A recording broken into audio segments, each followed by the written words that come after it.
I'm Moira and welcome back to the second of our videos on baby care here at Antenatal Ireland. This one is all about bathing your baby. I have set up my baby bath here on my kitchen table because it's a really good height for me to work at. It's always a good idea when bathing and changing your baby to work at a height where you're not bending over so that you are protecting your lower back. I have everything ready before I start, so I have cooled boiled water in a bowl, I have cotton wool, and I have a face cloth, I have a fresh nappy and clothes left over here to the side. I have the bath already filled with water and I have tested it with my elbow. Our hands can tolerate quite high temperatures, so it's not really the best way to judge if the temperature of a bath is suitable for your little baby. Using your elbow, it's a better judge of being able to tell that the water is warm but not hot. As you can see from this angle, you don't need a whole lot of water in the bath. And you also don't need any products in the water. Your baby's skin is quite sensitive, so just plain water is perfect for cleaning your newborn baby's skin. I'm going to start off by washing my baby's head. You can lie your baby down beside the bath and use the cotton wool or the face cloth to wash your baby's head, but I'm going to show you how to do it leaning in over the side of the bath. So in order to do that, you want to get the towel down at the back of your baby's head. I've already undressed my baby, but she is wearing a nappy and just in the towel to keep warm. And I'm going to hold her under my right arm. So I'm going to move her across to the right hand side of my body, and I'm going to put my arm underneath her, and my right hand supports her neck and the back of her head. And she's quite secure there. I feel I have a secure hold on her and she's very safe. So with that, I'm just going to lean her head slightly over the side of the bath, and I'm just going to use my hand to scoop up water on her head. I'm going to wash the top of her head, in behind her ears, and the back of her neck there.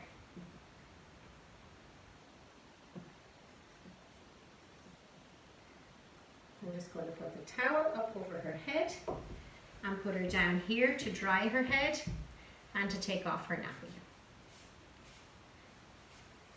At this point, you might want to put a hat on her head, on your baby's head.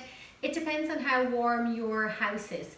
If your house is a little bit cooler, a hat might be a good idea just for a little while after a bath until your baby regulates their temperature, because they lose quite a lot of their body heat through their heads. My house is quite warm, so I'm not going to do that. But you can judge yourself based on the temperature of your own house if you think your baby needs that. So I'm going to take off the soiled nappy, the dirty nappy, and place it over there. Now, so I'm going to sit my baby up on the towel. I'm going to place my left hand in around behind her shoulders and neck, and I'm going to support the arm that's furthest away from me with my left hand. Then I'm going to take my right hand and put it in under her legs and her bum, and I have a very secure hold on her there, and I'm going to sit her into the bath. And I'm going to take the face cloth. You can use a face cloth or cotton wool, whatever works for you, and just clean your baby from top to bottom. So we've already done her head. I'm going to clean in here under her neck. That's a place where sometimes milk and spew might gather. So it's a really good idea to make sure that gets good and clean. Under the arms. All the way down. In around the genitalia. And in around all the creases on the legs. Babies have lots of little creases on their legs. It's really important to make sure you get in and clean them, and also that they're good and dry then after the bath. Protect their little skin. Clean in between her toes. Now at this point I'm going to get the cooled boiled water and I'm going to clean her eyes. Babies' tear ducts are underdeveloped at birth and they don't produce any tears. So sometimes you might notice a buildup of goo in the corner of their eyes. So it's a good idea to clear that away with cooled boiled water once a day and cotton wool, just to make sure that it doesn't develop into an eye infection called conjunctivitis. So the cotton pads I have are quite big, so I've torn them in two, and I'm just going to take one piece of cotton wool, clean from the inside of the eye beside the nose out to the outside, one wipe, and throw away that cotton wool.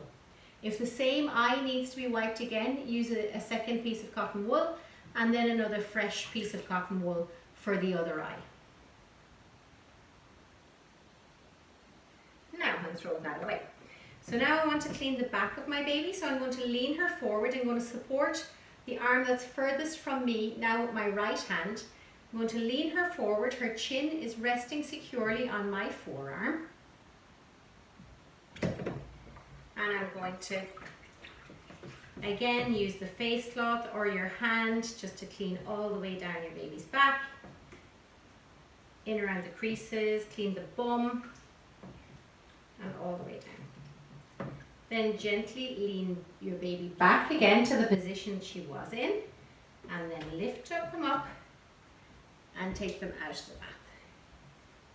Now, you have everything nice and near so you don't have to move away, and make sure you have quite a lot of space to be able to maneuver around the bath as well and get your baby dry and dressed again.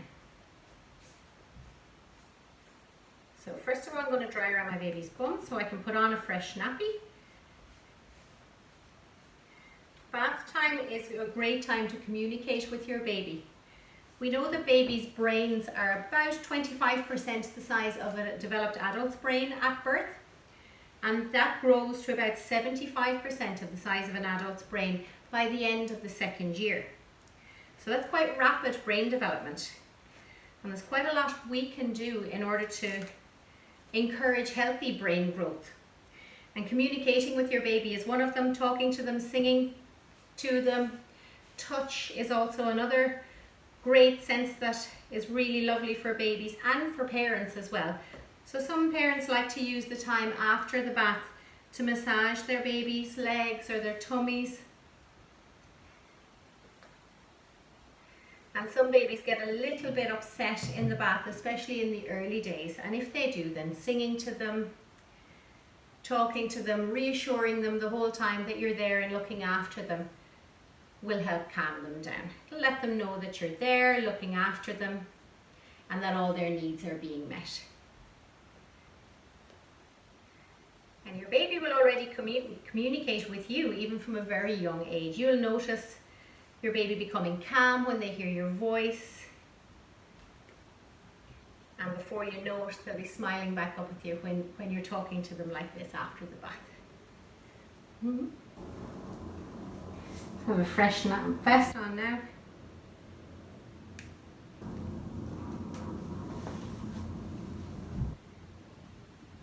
And I can cuddle my baby again now that she's all dry and clean.